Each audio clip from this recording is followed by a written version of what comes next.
Sual işarəsinin yerinə yazılan sözü tapmaq üçün qorxu və traktor sözünün necə şifrələndiyini müəyyən etməliyik.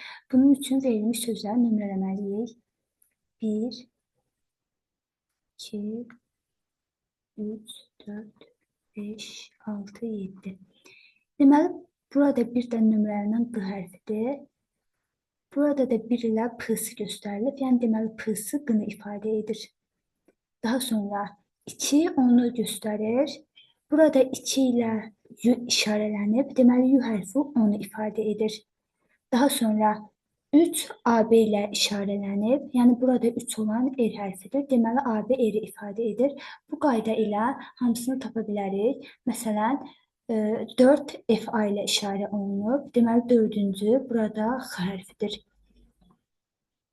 5 DF hərfi ilə işarə olunub. 5 U hərfidir. Deməli, DF unu bildirir. 6-cı FL hərfidir. Yəni, FL L-i ifadə edir. 7-ci sırada duran U hərfidir. DF də U-yu ifadə edir.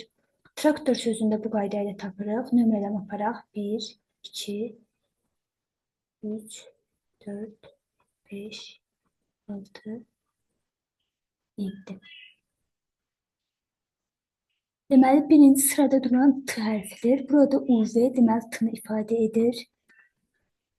İkinci sırada duran AB, R-i ifadə edir. Üçüncü sırada duran O-sı, burada üçüncü sırada duran A-nı ifadə edir. Dördüncü sırada duran RK, burada dördüncü sırada duran K-nı ifadə edir. Beşinci sırada duran T, yəni UV də deməli T-ni ifadə edir. Altıncı sırada duran U-dur. U isə onu ifadə edir. R, AB-ni ifadə edir. Bu, tapdığımız şifrələrə görə artıq sual işarəsinin yerinə yazıldığını müəyyən edə bilərik. Deməli, burada olan birinci söz FA kodu ilə əvəzlənib. FA kodu baxırıq ki, yuxarıda X hərfini ifadə edir. İkinci hərfimiz U hərfi ilə kodlaşdırılıb. U hərfi nəyi ifadə etdiyini birinci sırada görə bilərsiniz, onu ifadə edir. Üçüncü şifrəmiz AB ilə işarələnib. AB isə burada 7-ci AB ilə işarələnib. 7 deməli R-dir.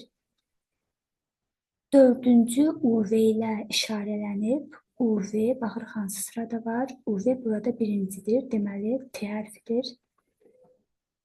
Biz sözü tapdıq. Əvvəlini xortumdur. Bir variant.